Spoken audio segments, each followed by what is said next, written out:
Assalamualaikum warahmatullahi wabarakatuh. Kami dari kelompok 5 akan mempresentasikan tugas kami mengenai pekerjaan lapangan yang meliputi kertas kerja dan bukti audit.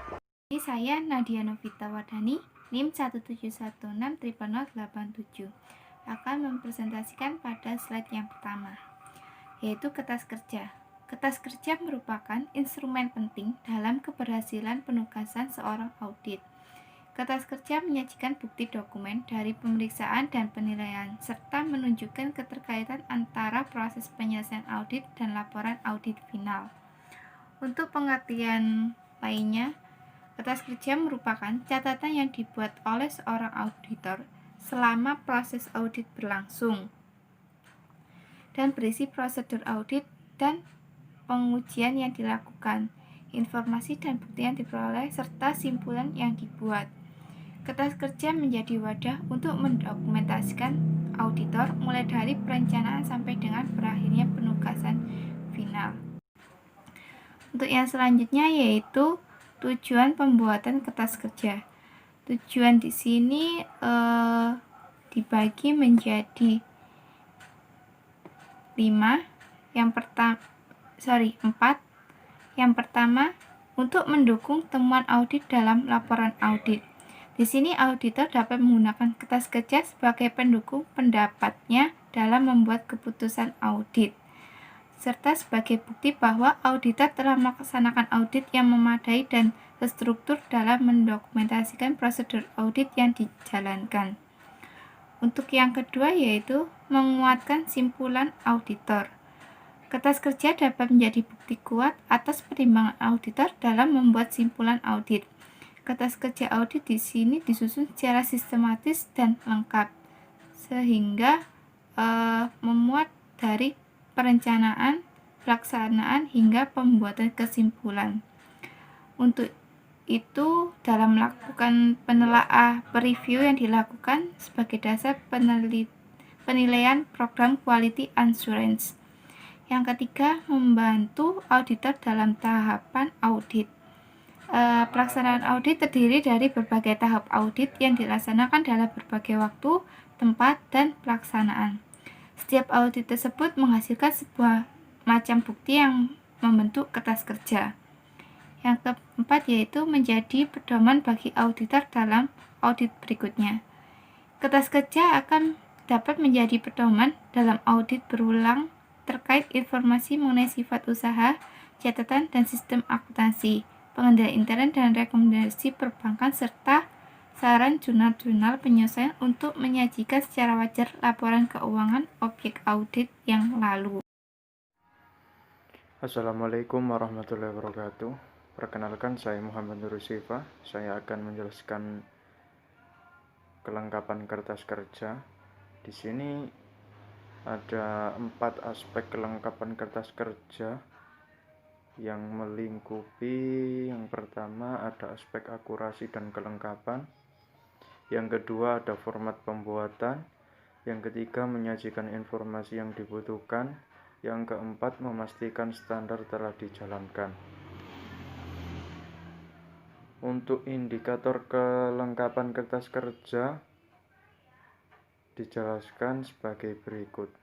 Di sini ada 4 indikator. Yang pertama, kertas kerja harus akurat dan lengkap. Maksudnya yaitu tidak ada pertanyaan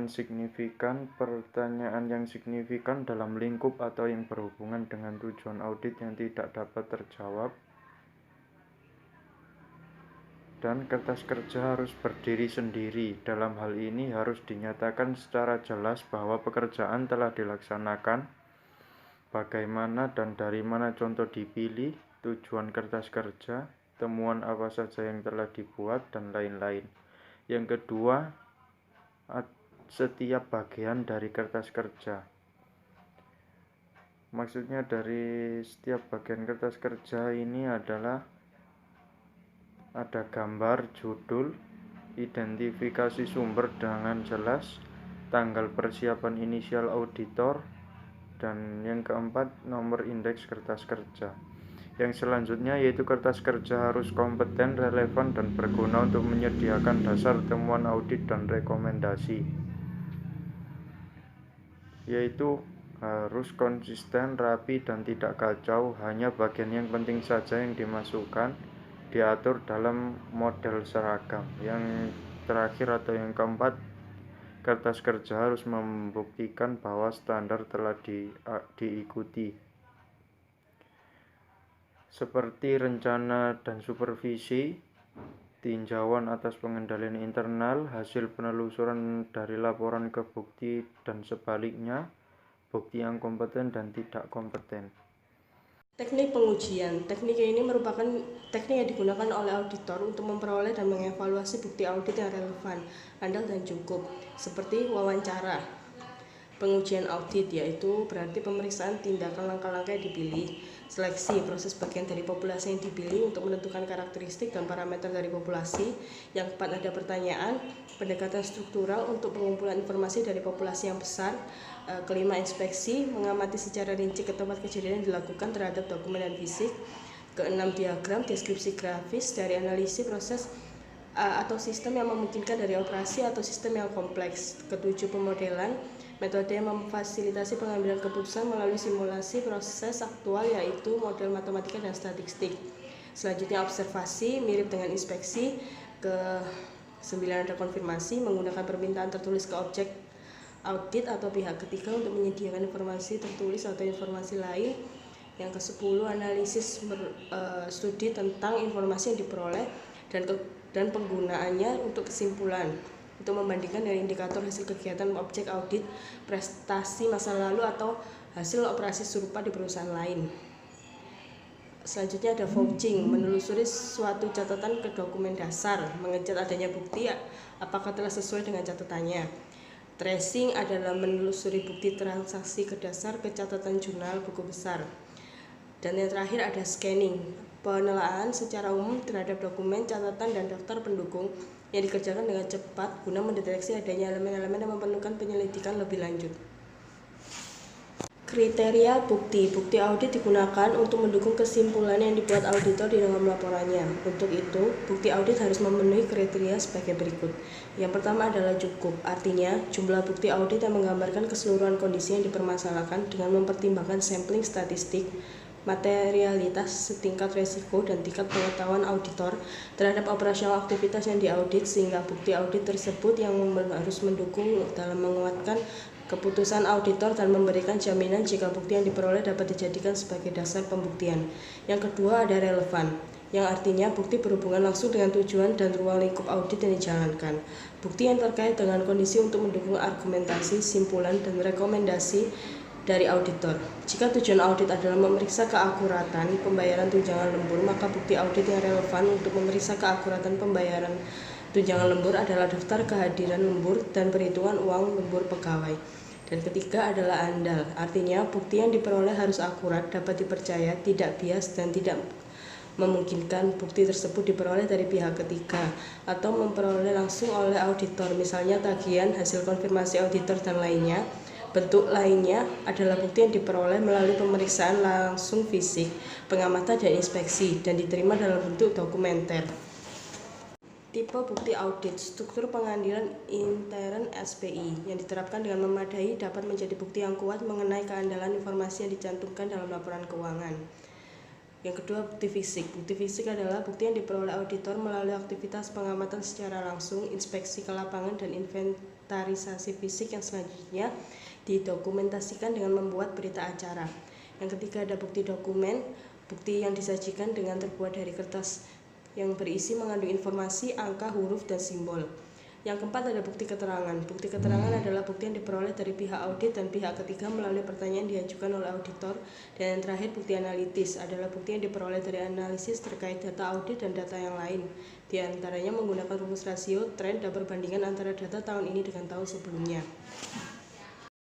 Saya Nurmala Indria Alfiana dengan NIM 171600212 akan melanjutkan presentasi pada slide yang selanjutnya, yaitu mengenai contoh kasus. Kepala Unit Bank Rakyat Indonesia atau BRI Kecamatan Tapung Raya, Kabupaten Kampar Riau ditahan oleh kepolisian karena melakukan transfer fiktif sebesar 1,6 miliar. Laporan atas transaksi rekening bank yang dilakukan tersangka sebesar 1,6 miliar itu tanpa disertai uangnya. Hanya dalam catatan ada transfer uang, namun faktanya fiktif. Saat tim pemeriksa internal dari BRI Cabang Bangkinang melakukan pemeriksaan ke unit BRI Tapung, ditemukan kejanggalan transaksi. Hasil pemeriksaan itu menyebutkan adanya kejanggalan antara jumlah saldo neraca dengan kas tidak seimbang. Setelah dilakukan pemeriksaan lebih lanjut, adanya pembukaan setoran kas sebanyak 1,6 miliar. Uang sebanyak itu diketahui ditransfer dari BRI unit Pasir Pangarayan 2 ke unit BRI Tapung. Jadi bisa disimpulkan bahwa kasus tersebut mengarah pada BRI Tapung Raya yang dikepalai oleh Mas Ril. Lalu pada slide yang selanjutnya adalah analisis kasus. Pada kasus ini terdapat kejanggalan, yaitu antara jumlah saldo neraca dengan kas tidak seimbang. Setelah dilakukan pemeriksaan lebih lanjut, ditemukan adanya pembukaan setoran kas sebanyak 1,6 miliar dan pada akhirnya pihak pemeriksaan audit internal melaporkan kasus tersebut. Adanya kertas kerja penting agar dapat memudahkan pihak auditor atau tim pemeriksaan jika kasus ini masih berlanjut di kemudian hari. Untuk kesimpulannya, auditor menggunakan kertas kerja selama melakukan proses audit. Kertas kerja merupakan catatan yang diselenggarakan oleh auditor mengenai prosedur audit yang ditempuhnya, pengujian yang dilakukannya, informasi yang diperolehnya, dan simpulan yang dibuatnya sehubungan dengan audit yang dilakukannya. Kertas kerja yang tertata dengan baik akan memudahkan auditor dalam pelaksanaan pekerjaan audit. Jadi, kertas kerja perlu dirancang dengan menggunakan kerangka yang sistematis, runtut, dan simbol-simbol yang memberikan informasi yang memadai.